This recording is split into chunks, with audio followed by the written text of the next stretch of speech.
구약 성경의 사울 왕은 아버지가 잃어버린 암나기를 찾기 위해서 최선을 다하는 성실한 사람이었고, 비록 작은 베냐민 지파 사람이었지만 하나님은 그에게 은혜를 베풀어서 하나님의 영을 감동하도록 하여 주셨고, 그래서 이스라엘 초대 왕에 등극하게 되어집니다.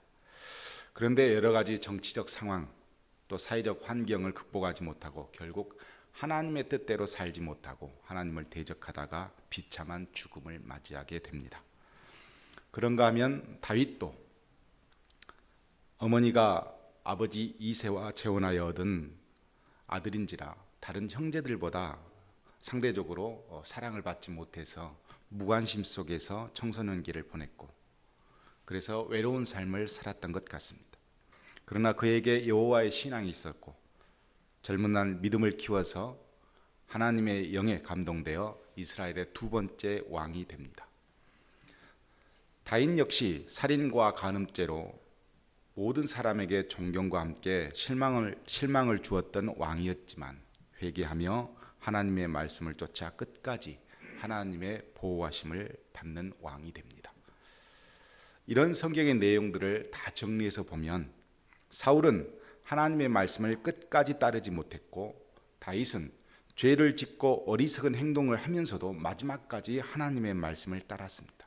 그 결과 사울의 가문은 버림을 받았지만 다윗의 가문은 하나님의 인도하심을 받게 됩니다. 결국 하나님의 백성은 하나님의 말씀을 마지막 순간까지 믿고 의지하는 것이 가문을 살리는 길이고 자신의 영혼을 살리는 길이라는 것을 우리는 성경을 통해서 확인할 수 있습니다. 저는 요즘 여러 가지 교회들의 문제를 보고 또 성직자들의 타락도 보고 성도들이 세상에서 무너지는 상황을 지켜보면서 너무도 귀한 하나님의 말씀이 왜 이렇게도 우리 한국교회는 힘이 없을까 하는 고민을 했습니다. 복음은 문제가 없으니까, 복음은 진리이기 때문에 아무 문제가 없는 것이 정확합니다. 그렇다면 복음을 선포하는 성직자들이 문제일까? 복음을 받아들이는 성도들이 문제일까? 이런 고민을 하게 되었습니다. 예수님께서 여우도 굴이 있고 공중의 새도 거처가 있으되 인자는 머리 둘 곳이 없다라는 한탄을 하셨는데, 요즘 제가 보는 느낌은 어느 한 곳에 정착해서 머물 수 없는 그런 교회들의 모습, 성도들의 모습, 그리고 성직자들의 모습을 보고 마음이 참 좋지 않았습니다. 오늘부터 몇 주간 그런 고민들을 여러분과 함께 나누고, 어떻게 하면 이 세상에서 다윗의 가정처럼 가문을 살리고 내 영혼을 보호할 수 있는지 함께 생각해 보려고 합니다. 오늘 본문 말씀을 보면 예수님께서 하나님의 말씀을 선포하시면서 복음 앞에서 세상은 어떻게 반응하는지를 씨 뿌린 자의 비유를 통해서 설명해 주셨습니다. 특별히 본문의 4가지 경우를 설명해 주셨는데, 복음에 대한 세상 사람들의 마음의 반응을 기록한 것이라고 보면 되겠습니다. 먼저 1절과 2절에 보면 예수님께서 갈릴리 바닷가에 앉으시니 큰 무리들이 모였다고 기록하고 있습니다. 여기서 무리라는 단어가 아주 중요합니다. 보통 헬라어에서는 이 무리라는 단어를 라오스, 즉 하나님의 백성이라는 말을 많이 사용하지만 여기에서는 오클로스라는 단어를 사용했습니다. 이 오클로스라고 하는 단어는 하나님의 자녀라고 하는 라오스 단어와는 별개로 율법을 잘 지키지 못한 천한 지위에 있는 노예나 용병이나 어떤 징용자들을 사용할 때 부르는 참 모욕적인 단어입니다. 그 모욕적인 단어에 여기에 쓰여졌다고 하는 것은 지금 예수님 앞에 앉아있는 모든 무리들이, 그렇게 많은 사람들이, 세상 사람들이 이 말씀을 받고 있다, 이렇게 보면 되겠습니다. 여기에 4가지 경우를 비유로 들어서 설명하셨다는 것은 동서남북, 이게 4가지잖아요. 사방, 그래서 세상의 모든 사람들을 대상으로 주신 말씀이다, 이렇게 보면 되겠습니다. 사실 이 무리들 속에는 실제로 네 종류의 사람들이 있었습니다. 바로 우리 13장 앞에 보면 12장 28절에 보면 예수님을 대적하고자 하는 바리새인과 서기관들의 이 무리에 섞여 있었고, 12장 46절에 보면 예수님과 동생들, 친척들이 방문해서 이 무리들에 속해 있었고, 그리고 무작정 예수님을 따라다니는 일반 대중들도 이 무리들에 속해 있었고, 그리고 예수님을 적극적으로 따르고 섬기려고 하는 제자들도 이 무리에 섞여 있었습니다. 그러니까 이 무리들은 모두에게 예수님께서 주신 말씀이라고 보면 우리 모두에게 은혜가 되는 말씀이다, 이렇게 보시면 되겠습니다. 본문 뒤에는 예수님께서 씨 뿌린 자의 비유를 이렇게 설명해 말씀하시고 난 다음에 뒤에 보면 18절부터 23절까지 이 비유를 예수님께서 스스로 해석을 해 주셨기 때문에 이 비유에 대한 해석이 아주 정확하게 잘 나와 있습니다. 자, 오늘 본문에서 씨 뿌리는 자는 예수님을 상징하고 있고, 그리고 더 나아가서는 바로 복음을 계속 전도하러 다니는 제자들이 될 것이고, 오늘날 저와 여러분을 놓고 주신 말씀이라고 해도 크게 과언은 아닙니다. 그래서 씨 뿌리는 자는 예수님입니다. 그럼 씨는 뭘까? 19절에 예수님께서 천국 말씀이다, 이렇게 말씀해 주셨어요. 그리고 밭은 무엇을 의미하냐면 세상이다, 우리 마음이다, 이렇게 해석이 되어집니다. 예수님께서, 즉 농부가 씨를 뿌렸습니다. 씨는 복음이라고 말씀드렸으니까. 그랬더니 네 가지 반응이 우리들 마음속에서 일어난다 하는 겁니다. 농부가 씨를 뿌릴 때는 여러분 그냥 뿌리지 않습니다. 밭을 개간하고 열매를 맺기 위한 충분한 환경을 조성한 후에 씨를 뿌립니다. 따라서 농부가 그냥 막 대강 씨를 뿌린 것이 아니라는 것을 우리가 전제하에, 그리고 그것을 머릿속에 두면서 오늘 본문의 말씀을 이해하면 아주 쉽게 이해할 수 있습니다. 4절에 씨를 뿌렸는데 이 씨가 어디에 떨어지냐면 길가에 떨어졌습니다. 자, 문제는 길가에 떨어진 이 씨를 새가 와서 먹어버렸다 하는 겁니다. 그러면 이 새는 뭘까? 마귀를 의미하고 있습니다. 사탄. 19절에 예수님께서 설명해 주시기를 하나님의 말씀을 듣고 깨닫지 못한 자가 그 마음에 뿌려진 씨, 즉 복음을 빼앗긴 것을 의미한다라고 예수님께서 해석해 주셨습니다. 자, 길가는 무엇을 의미하냐면 우리가 곡물을 심으면 심고 또 통로가 있고 심고 통로가 있고 심고, 이 통로, 고랑을 의미할 때 길가라는 단어는 그 고랑을 의미합니다. 고랑은 우리가 아는 것처럼 농작물을 심기 위해서 왔다 갔다 사람들이 분주하게 움직이는 곳입니다. 분주하게 움직이는 그곳에 씨가 떨어졌어요. 그러면 씨는 밟히다 보면 싹을 낼 수가 없고 그걸 새가 와서 주워서 먹어버린 그런 경우입니다. 종합해 보면 어떤 의미를 갖고 있냐면 하나님의 말씀은 받았지만 그 의미를 깨닫지 못했습니다. 왜 의미를 깨닫지 못했을까?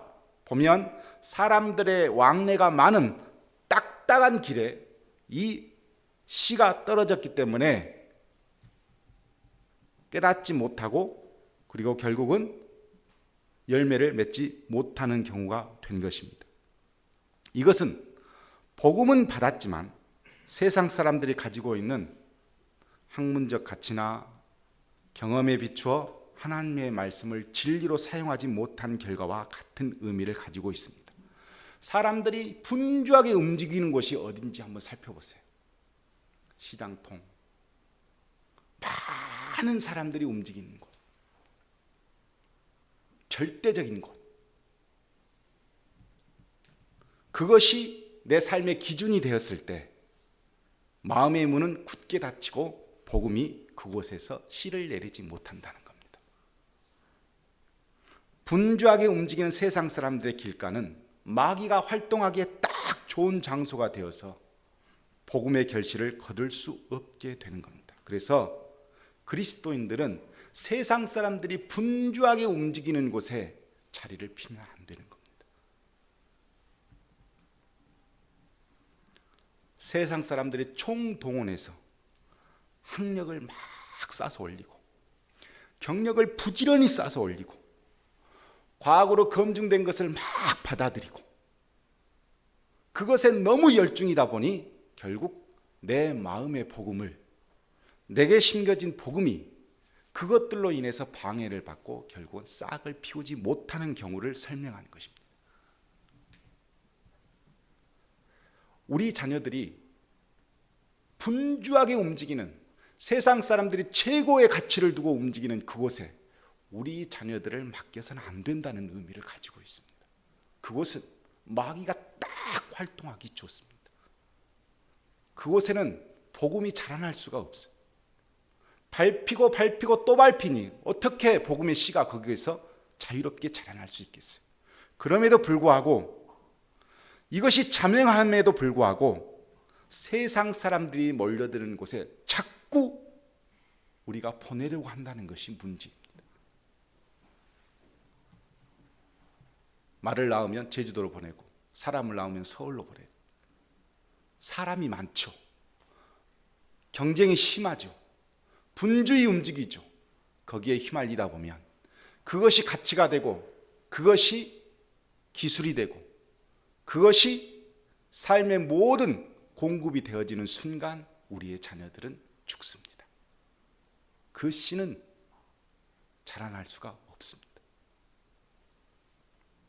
그래서 예수님께서 길가에 떨어진 것은 마귀가 와서 주워 먹는다는 겁니다. 5절에 또 뿌릴새 돌밭에 떨어졌다 그랬습니다.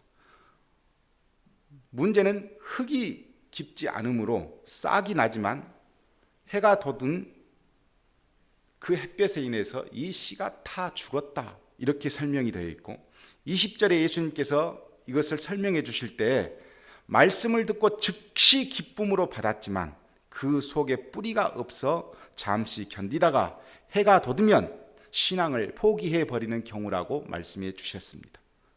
해는 환난과 박해를 의미한다고 보면 됩니다. 겉은 복음을 받아들이기에 좋은 마음을 가지고 있으나 속은 아직 뿌리를 내리지 못해서 환난이나 어려움을 당하게 되면 금세 신앙을 포기해 버리는 그런 경우를 의미합니다. 겉은 분명히 그리스도인인데 어렵고 힘든 일이 생기면 말씀을 되새김질해서 그 말씀으로 이겨내고 버텨야 되는데 그 힘이 없는 것을 의미하는 것입니다. 신앙은 절대로 일시적이거나 충동적인 마음으로부터 자리를 잡지 못합니다. 신앙을 시작하는 순간 우리는 참 놀라운 일을 겪게 되는데 핍박이 시작이 돼요. 복이 막 쏟아졌는데 그 복 안에, 복은 하나님의 말씀이니까 그 복이 막 주어지자마자 뭐가 생기냐면 방해하는 마귀의 공작이 시작되면서 핍박과 고난이 시작됩니다. 이게 신앙생활에 일치되어진 모든 사람들이 겪고 있는 내용의 일부입니다. 누구도 피해갈 수 없어요. 고난이 없는 성도는 없어요. 이게 아주 일정하게 규칙적입니다. 예수를 믿어도 병들고 가난하고 세상에서 버림받고 아파합니다. 코로나 때 우리가 얼마나 많은 사람들로부터 비난을 받고 아픔을 당하고 교회가 무너졌습니까? 이때 하나님의 말씀이 내 인생에 뿌리내지 못하면 흔들려서 뽑혀버리는 거예요. 돌 위에 제가 와생이라는 걸 봤어요. 기왓장에 자라나는. 그러나 햇빛이 막 쬐면 반짝 자랐다가 금방 사라져버려요. 우리들의 자녀들이 여러분 무엇을 보고 신앙은 참 해볼 만하다 하는 것을 느끼는 것 같습니까? 부모가 장로가 되고 권사가 되고 열심히 봉사하는 그 모습을 보고 야, 신앙생활은 참 할만하다 이렇게 생각할 것 같습니까? 그렇게 해서 복음의 씨를 뿌리는 것 같습니까? 절대 그렇지 않습니다. 내 부모가 목사든 내 부모가 장로든 내 부모가 교회에서 열심히 봉사하든 그것과 별개로 가장 어렵고 힘들 때 세상 사람들 같으면 무너져 버릴 것 같은데 내 부모는 하나님의 말씀을 붙잡고 이겨내더라는 거예요. 그걸 보고 자녀들이 복음의 씨를 내리는 것이지 화려한 그 어떤 것을 보고 복음의 씨를 내리지 않습니다. 환난과 시련이 닥치는 것, 그것을 이겨내는 내 부모의 모습에서 진정한 믿음이 무엇인가를 발견한다는 거예요. 유태인들은 핍박받고 죽어가면서 자녀의 손가락을 들어서 어디를 가리켰냐면 하늘을 가리켰어요. 우리 지금 죽는다. 죽어도 우리는 하나님의 백성으로 간다. 그렇게 이겨내는 모습을 통해서 믿음이 생겨나는 것이지, 아무리 우리가 화려한 것을 갖다 주고 제공해 주어도 믿음은 뿌리를 내리지 못합니다. 고난과 환난이 이겨냈을 때 이겨낼 수 있는 힘이 없다면 돌밭에 떨어진 씨와 같은 겁니다. 7절에 보면 가시떨기에 떨어졌다고 그랬습니다. 문제는 이 가시가 기운을 막았습니다. 씨의 기운을 막았습니다. 가시는 악을 행하는 사람들을 의미하고 기운은 성령을 의미합니다. 예수님께서 22절에 이렇게 해석해 주셨습니다. 말씀은 들으나 세상의 염려와 재물의 유혹이 말씀을 막아서 결실을 겨두지 못하는 경우다, 이렇게 말씀해 주셨습니다. 성경에서 가시떨기라고 하는 이 내용들을 늘 보면 죄의 심판이나 무가치한 것들을 상징할 때 가시떨기가 등장합니다. 세상을 살아가면서 염려하지 않아도 될 일, 이것을 염려하거나 물질의 유혹에 빠지는 경우 절대로 복음은 열매를 맺지 못한다, 이렇게 말씀하고 있는 겁니다. 복음을 받고 오랫동안 신앙생활을 했지만 이 생의 염려나 재리의 유혹으로 의와 사랑의 열매를 맺지 못하는 자들이 바로 이런 경우와 같습니다. 길가와 돌밭은 우리의 내부적인 문제라면 바로 이 가시떨기는 외부적인 문제예요. 내 마음보다도 외부에서 계속해서 우리를 유혹하고 우리를 힘들게 만드는 거예요. 이 가시떨기는 성령의 기운을 막았다 그랬습니다. 가만히 보면 물질의 유혹 때문에 성령의 기운을 막아버리는 경우가 우리 신앙생활 하다 보면 허다합니다. 누구는 집 사서 엄청 뛰어가지고 부자 됐대. 누구는 주식을 샀는데 엄청 주식이 올랐대. 그래서 나도 그 정보 좀 얻으려고 그러면서 가방 들고 날마다 그 정보를 찾으러 다닙니다. 물질의 유혹이 내 마음에서 떠나지가 않는 거예요. 무엇을 먹을까, 무엇을 입을까, 무엇을 마실까 염려하지 말라, 분명히 주님께서는 말씀해 주셨는데 그 물질의 유혹이 끊임없이 나를 자극하다 보니 견디지 못해서 그 모든 것이 다 기준이 되어서 오직 물질, 유혹, 이것에 사로잡힌 인생, 그것이 가시떨기에 떨어진 씨와 같다는 겁니다. 절대 복음이 결실을 거둘 수 없습니다. 성령 충만과 성령 충만에서 오는 안정감과 물질에서 오는 안정감이 비슷해요. 그래서 물질에서 주는 안정감을 보고 성도들은 이게 복이라고 착각하는 거예요. 정품은 성령 충만인데 유사품인 이 물질에서 오는 풍성함이 너무 우리를 헷갈리게 만드는 거예요. 물질이 풍성하다 보면 일단 생활이 안정이 됩니다. 이 생활에서 안정된 것을 성령 충만으로 착각하는 거예요. 육신이 편안한 것을 성령 충만으로 보면 안 됩니다. 성령 충만은 영원히 평안한 것이지, 육신은 고달퍼도 영원히 편안한 것이 성령 충만인데, 정품이 아닌 유사품에 우리가 속아서 모든 기준을 어디에 두냐면 물질 풍족에 두니까 절대 복음이 내 안에서 씨를 내리지 못하는 거예요. 그래서 예수님께서 이것을 기운을 막았다 그랬어요. 성령의 기운을 막아버렸어요. 8절에 뿌릴 때 좋은 땅에 떨어진 경우가 있었습니다.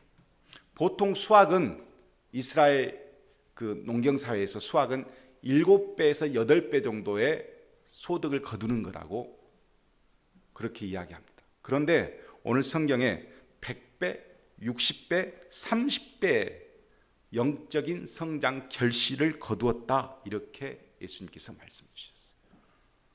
예수님께서 23절에 이 말씀을 했을 때 말씀을 듣고 깨닫는 자가 얻은 결실이라고 그랬어요. 자, 잘 개간해서 잡초들과 이런 들의 어떤 것들을 다 뽑아버리고 충분한 수분과 햇빛을 공급받은 땅이 좋은 땅입니다. 이 땅은 바로 우리의 착하고 좋은 마음의 상태를 의미하는데, 이 좋은 마음의 상태, 복음이 딱 떨어지면 어떻게 되냐면 묵상하고 묵상으로 끝나지 않고 실천까지 했었을 때 우리는 60배, 30배, 100배 이런 결실을 거두었다 이렇게 말할 수 있습니다. 길가, 즉 세상의 분주함의 시선을 고정된 것과는 전혀 다르게 하나님 말씀에 중심을 두어서 진리에 대한 흡수력이 아주 좋은 마음의 상태, 이게 좋은 땅의 상태입니다. 돌밭, 씨가 뿌리를 내리지 못해서 환난과 핍박을 당하면 흔들려 버리지만, 좋은 땅은 뿌리를 깊게 내려서 내 마음의 중심이 흔들리지 않는 것, 이게 좋은 땅에 심어진 씨의 모습입니다. 가시떨기, 즉 세상의 염려와 재물의 유혹으로 인해서 그 강한 집착 때문에 하나님의 말씀이, 성령이 충만할 수 있는 기운을 다 차단해 버렸어요. 그런데 이 좋은 땅은 하나님의 말씀으로 늘 성령의 공급을 또 받고 또 받고 또 받으니까 계속해서 확장되고 확장되고 확장되는 겁니다. 다윗은 말씀 때문에 인생이 완전히 달라진 사람입니다. 다윗의 삶은 오직 하나님의 말씀 중심이에요. 원수가 자기를 죽으려고 해도 하나님의 말씀에 비추어서 저는 나를 죽이려 해도 나는 그를 죽일 수 없다. 아버지가 나를 서운하게 해도 하나님께 부르짖고 하나님 앞에서 찬양하고 들에서 그렇게 또 살아갑니다. 물질이 없어도 하나님의 백성과는 나누어 먹어야 된다면서 그 도망자의 삶을 살면서도 이스라엘 장로들과 함께 먹고 나눕니다. 이것이 뭐냐면 하나님 말씀이 내 안에 씨를 내린 사람의 늘 함께하는 모습이라고 우리는 할 수 있습니다. 예수님의 어머니와 동생들이, 친척들이 예수님을 찾아왔습니다. 예수님께서 뭐라고 말씀하셨냐면, 나의 어머니와 나의 동생들을 보라. 누구든지 하늘에 계신 내 아버지의 뜻대로 하는 자가 내 형제요 자매요 어머니니라, 이렇게 말씀하셨습니다. 씨 뿌린 자의 비유를 말씀하시기 전에 이 말씀을 하시고 그 다음 씨 뿌린 자의 비유를 설명하셨어요. 결국 하나님 나라의 백성은 내 어머니고 내 친척이고 이게 중요한 것이 아니고 하늘에 계신 아버지의 뜻대로 사는 자가 바로 내 친척이고 내 부모고 내 형제라는 뜻입니다. 오늘날 교회에는 4가지 성도가 함께 살고 있습니다. 평범한 보통 사람들도 있고, 가족과 친척 때문에 다니는 사람도 있고, 반감을 가지고 있는 사람도 있고, 열심히 따는 제자들도 있습니다. 그러나 중요한 것은 복음의 씨가 내려서 많은 결실을 거두게 되는 결정적인 것은 하늘에 계신 아버지의 뜻대로 사는 자입니다. 말씀을 마치겠습니다. 시편 1편에 보면 복 있는 사람이 있습니다. 이 복 있는 사람은 구원받는 사람을 의미합니다. 즉 하나님의 백성을 의미하겠죠. 그런데 이 복 있는 사람이 두 가지의 형태로 설명이 되어 있습니다. 먼저 악인의 꾀를 따르지 아니하고 죄인들의 길에 서지 아니하며 오만한 자의 자리에 앉지 아니하고 라고 되어 있어요. 자, 악인들과 거리를 두고 삽니다. 대부분 성도가 하나님의 말씀이 내 안에 딱 들어오면 제일 먼저 하는 게 뭐냐면 하지 말아야 할 것을 먼저 거리두기를 해버려요. 세상과 거리두기를 합니다. 이것으로 신앙이 시작이 되어지는 거예요. 그 거리두기가 하지 않으면 씨가 자라날 수가 없거든요. 그러니까 거리두기부터 합니다. 이것에서 머물러 버리면 깊게 뿌리를 내리지 못합니다. 그 다음인데 이렇게 되어 있습니다. 오직 여호와의 말씀을 즐거워하며 그의 율법을 주야로 묵상하는 자로다 그랬어요. 그 다음은 적극적으로 바뀌어요. 어떻게 바뀌냐면 하나님의 말씀을 들으면 듣는 것으로 끝나지 않고 자꾸 되새김질하고 묵상을 합니다. 묵상하다 이 단어는 우리말로 해석하면 작은 소리로 읊조리다 이런 뜻을 갖고 있어요. 자꾸 들은 하나님의 말씀을 입으로 또 묵상해보고 조아려보고 머리로 생각하고 거리두기를 넘어서 적극적으로 하나님의 말씀을 내 인생으로 끌어들여 자꾸 뿌리를 내리는 겁니다. 그러니 흔들리지 않고 잘 공급이 되어지고 그러니 나는 좋은 땅이 되어지는 것입니다. 다윗을 이것을 경험한 겁니다. 하나님의 말씀이 내 안에 들어와서 뿌리를 내려버리니까 내가 어떻게 바뀌었구나 이것을 경험한 다윗이 시편 4편의 7절과 8절에 저녁에 기도를 드리면서 이렇게 기도를 합니다. 주께서 내 마음에 두신 기쁨은 그들의 곡식과 새 포도주가 풍성할 때보다 더하니이다. 내가 평안히 눕고 자기도 하리니 나를 안전히 살게 하시는 이는 오직 여호와시니이다 그랬어요. 자, 다윗이 경험한 것이 있었습니다. 말씀을 맺기 시작하면 물질이 풍성했을 때 생활의 안정을 느끼는 것을 느껴봤어요, 다윗도. 그런데 하나님의 말씀이 제 안에서 풍성해서 막 기쁨이 풍성해지니까 물질이 주는 그 풍성한 기쁨보다 안정감보다 하나님의 말씀이 나에게 들어와서 풍성해지는 그 느낌, 그 완전함, 그 충만함이 훨씬 내 영혼을 평안하게 하더라는 거예요. 물질이 주는 것은 내 육신을 편안하게 하지만 성령이 주는 그 말씀은 내 영혼이 평안해지더라는 겁니다. 다윗이 그것을 깨닫고 노래한 겁니다. 사랑하는 성도 여러분, 우리에게 하나님은 분명히 씨를 뿌리셨어요. 복음은 우리 안에서 자라나고 있습니다. 어떤 사람은 돌밭에도 자라고 가시떨기에도 자라고 아예 길가에 자라서 밟히기도 하고 계속 뿌리를 내릴 수 없는 상황으로 몰고 가요, 삶이. 그런데 어떤 사람은 힘들고 고통스럽고 외롭고 별의별 일들이 다 있어도 자꾸 말씀을 받으면서 계속 공부받으면서 계속 뿌리에게 힘을 주고 거기에 매진을 합니다. 그러다 보면 어느 순간에 보면 저녁에 내 일과가 다 끝난 저녁에 다윗처럼 하나님 앞에 딱 섰을 때 그 주는 평안함, 내 손에 돈은 없어도 내가 아무것도 자랑할 것이 없어도 하나님이 내 안에서 주시는 그 평안함, 그것 때문에 온전히 쉴 수 있는 그 마음이 곧 우리 인생을 바꾸고 우리 삶을 바꾼다는 겁니다. 하나님의 말씀이 내 안에서 뿌리 내릴 수 있도록 우리는 모든 것을 거기에 다 걸어야 됩니다. 내 인생의 목적도, 내 인생의 중심도, 방향도 하나님의 말씀에 뿌리를 내리고 나면 내 삶의 조건들이, 환경들이 어떻게 변하든 내 안에서 오는 그 평안함은 절대 변하지 않습니다. 이 평안함이 있을 때 저와 여러분은 행복한 것이고, 이 평안함이 있을 때 우리는 진정한 주님의 제자가 되고 주님의 친척이 되고 가족이 되고 하나님 나라의 백성이 되는 것입니다. 이런 가정이 되고 이런 영혼을 소유하시기를 주님의 이름으로 축복합니다.